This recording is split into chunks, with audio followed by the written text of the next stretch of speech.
Hello and welcome to this list of historical romance recommendations for beginners. I'm Olivia, your new favorite resource for book recommendations you can easily screenshot, and you're watching Random Olive Reads. I'm giving you 12 of my favorite books for people just getting started reading this subgenre. The reading order here doesn't matter, so I didn't do like a countdown or anything like that. Books are listed in alphabetical order by last name, and then links to everything is in the description. First up, we have What a Difference a Duke Makes by LENORA Bell. This is book one in the School for Dukes series. This one is a bit of a Mary Poppins retelling, with our serious Duke with rebellious twin children needing to hire a new governess because his kids keep running off all the other ones. Of course, our Duke underestimates her at first, but then is impressed by her ability to connect with his children. It's pretty much your classic governess widower romance story. Next up, we have The Highwayman by Kerrigan Byrne. This is book one of the Victorian Rebels series. The prologue here starts with two young kids in an orphanage who befriend each other, teach each other how to read, help with sneaking food, and protect each other. We eventually have a very sweet little childhood wedding in the chapel before complete and utter chaos happens. The girl is attacked by a priest, and then the boy kills the priest and is sent to jail. Right? Tragic prologue. You cannot get more tragic than that. Fast forward many years later, a girl is a widow, kind of, working at the police station. And then the most notorious criminal in London gets dragged in, sees her, wants her, and when the opportunity arises, he kidnaps her and takes her to his Scottish castle to marry. High drama, high angst in this one. Probably the darkest of the books that I'll list in this video, but d- it definitely keeps the pages turning. On the flip side, we have The Duchess Deal by Tessa Dare. This is book one of the Girl Meets Duke series. If you're looking for an easy to read, super funny historical romance, this is the one for you. We start with a seamstress barging into a duke's home wearing his ex fiance's terribly ugly wedding dress, demanding payment because the ex fiance didn't even pay the seamstress for it. And then this duke gets the bright idea, hey, I'm just going to propose to this woman. He needs a wife, he needs an heir, and since his last fiance left him after he was all scarred from the war, and this new girl seems to need money, win win, right? Well, she accepts, but several conditions, including saying she'll bring her cat. She doesn't even have a cat. She just finds one on the street that day to bring into the house just so she can control something. Of course, they'll need to stay together in London until she gets pregnant, and then she's going to be shipped off to the country to raise the kiddo. So both of our main characters here have past hurts in their lives, but they work through them and open up to each other. And there's just so much humor to the story. Tessa Dare is so great at bringing levity and humor to all of her stories. So I have yet another Tessa Dare book to recommend.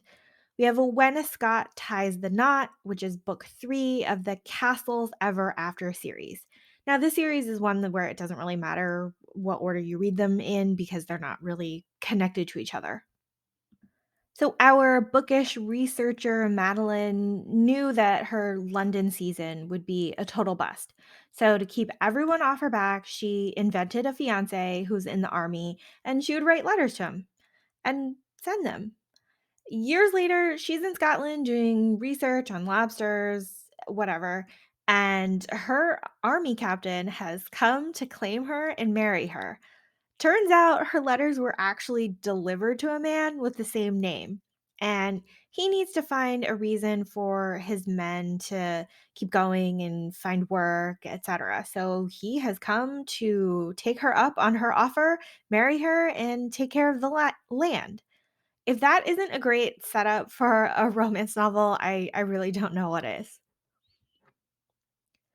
Next up, we have Bringing Down the Duke by Evie Dunmore. This is book 1 of the League of Extraordinary Women series. This one is your classic social class difference type of romance with a woman who is unequal in station to a duke. Even worse, she's a university student campaigning for women's rights. And our duke is a staunch defender of the stuffy old laws.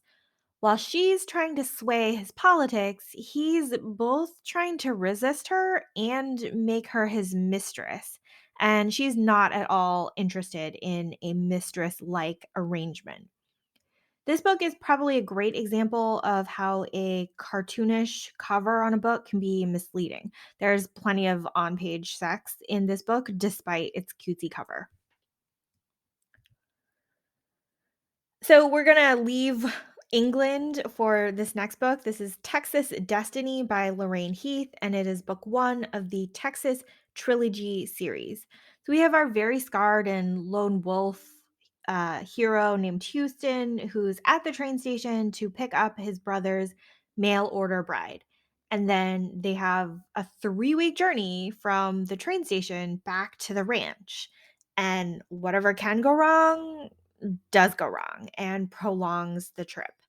With our two people stuck with only each other as company, they slowly get to know each other and fall in love. But they have to keep going where her fiance, his brother, awaits them. And then we get there, and there's still like half the book dealing with her new life. There's drama with like cattle poaching on the ranch, etc. This one is definitely dramatic and angsty, but you will feel all the feels. This one is a newer edition. I actually just read it very recently. It's called Never Fall for Your Fiancé by Virginia Heath, and it is book 1 of the Merriwell Sisters series. Our charming Earl, whose mother lives in America, has thwarted the matchmaking by telling her he's engaged. So we have another fake fiance situation. And also, he made it up. And now the mom is coming back to visit and plan his wedding. So he meets Minerva, um, and it looks like she could use the cash. So he hires her to pretend to be his fiance. She brings her two younger sisters. Plus, his buddy has hired an actress to pretend to be their mother. It's basically a huge mess, but absolutely hilarious with all of its potential for calamity. Another sort of classic ballroom type of historical romance, we have 9 Rules to Break When Romancing a Rake by Sarah MacLean. This is book 1 of the Love by Number series. And Sarah MacLean has very vocally said that this is the first historical romance novel that she has published, and it kind of includes all of her favorite things about romance. This book finds our spinster Callie facing a life in the country after her younger sister gets married, so she makes a bucket list of London adventures to complete before she goes. One of the items is to kiss a gentleman passionately, so she sneaks into her longtime crush's house and kisses him. Meanwhile, he offers to assist her in all of the items on her list. So, of course, they spend lots of time together doing these things that proper ladies shouldn't, like fencing and smoking and sneaking into clubs to gamble. This is such a fun book and covers a lot of the usual locations that you'll see in a typical Regency romance. Next up, we have 10 Rules for Marrying a Duke by Michelle McLean. And I love when a woman does the proposing in this era because it is so unexpected. So we have our lady Arabella. She goes straight to a rakish duke's house and proposes to him. She'll give him an heir if he marries her, and she's out to save her family's reputation after her older sister eloped, and she wants to protect her younger sister's prospects. What better way than marrying a duke and becoming a duchess? They arrange 10 rules for the marriage, and I love how this book has clear and open communication between these two people. Well, until they start to have feelings, because that's always going to be a secret. This one is another lovely, low angst, humorous book. Ravished by Amanda Quick is one of the older historical romances that I've read, being published in 1992, but it really is a great one. Surprisingly, it's a standalone novel that's not part of a series, but anyway, we have our sort of original blue stocking lady, Harriet, who is more concerned with discovering new fossils in her caves than anything else. When she finds out that smugglers are storing stolen goods in her caves, she writes a letter to the Viscount of the region to come take care of it. So Gideon comes back to town. He's got a terrible backstory and reputation because his past fiance died, and there's like a rumor that he killed her, but we all know that's fake. Anyway, he's just ignoring it all, and he's here to take care of the smugglers. So he tells Harriet, "Hey, stay behind. I'm gonna handle it." And of course, she doesn't stay behind and out of trouble. So these two end up getting stuck inside the cave with the tides blocking them in overnight. And of course, when they come out, the her reputation is completely compromised, and they really should get married. At first, she's not having it. She's like, "I don't care about my reputation. I'm just here for the fossils." But then she realizes that if she refuses, then his honor and reputation is on the line, and he already has a bad reputation. So she's really doing it for him. What I love the most about this book is there is absolutely no miscommunication or insecurity between Harriet and Gideon. They are on board with each other, supporting each other 100%. Even when Gideon is being accused of any wrongdoing, Harriet is defending him and just so sure of his honor. It's really, really rare to read this in a romance. Um, that there's no underlying insecurity. They're just teaming up, working together, finding the fossil, going against bad guys, integrating into society, etc. There's a reason why this book gets referenced so much. So here's another one, a little bit of a newer romance. Her Night with the Duke by Diana Quincy is book one of the Clandestine Affairs series. Two strangers meet at an inn and hook up and then go about their merry way. So he's a duke. He's going to meet his soon to be fiance, and he gets there to meet with the girl's family. And the stepmother is the woman he met at the inn.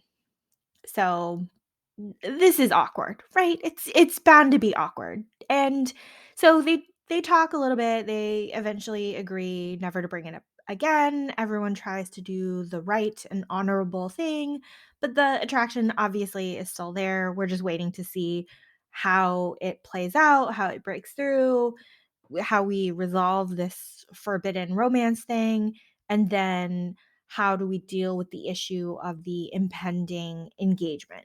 This is a terribly awkward and sticky situation, but it is definitely satisfying to read. And finally, this book gets bonus points just for being really weird. We have Angelica Frankenstein Makes Her Match by Sally Thorne. And we have poor, sweet, kind of spoiled Angelica, who is the sister of Victor Frankenstein, the mad scientist. While she is assisting him with his science project, she makes a creation of her own to be her suitor.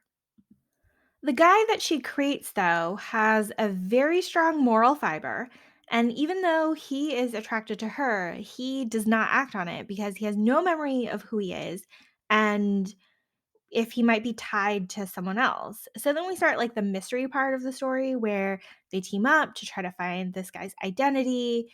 In the meantime, Angelica finally does catch the attention of another man. So there's a little bit of like a love triangle happening, but it's really minor.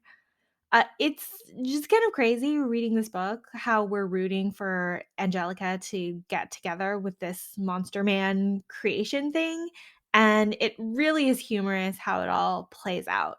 I definitely recommend this book. It's quirky and weird and not at all like the other historical romances I've just talked about, but still really, really fun.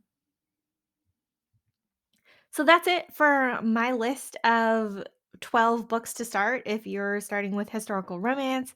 Thanks so much for watching this video. Links to all the books I've talked about are in the description box. Like and subscribe so you don't miss future videos, and you can follow me on Instagram at randomolive.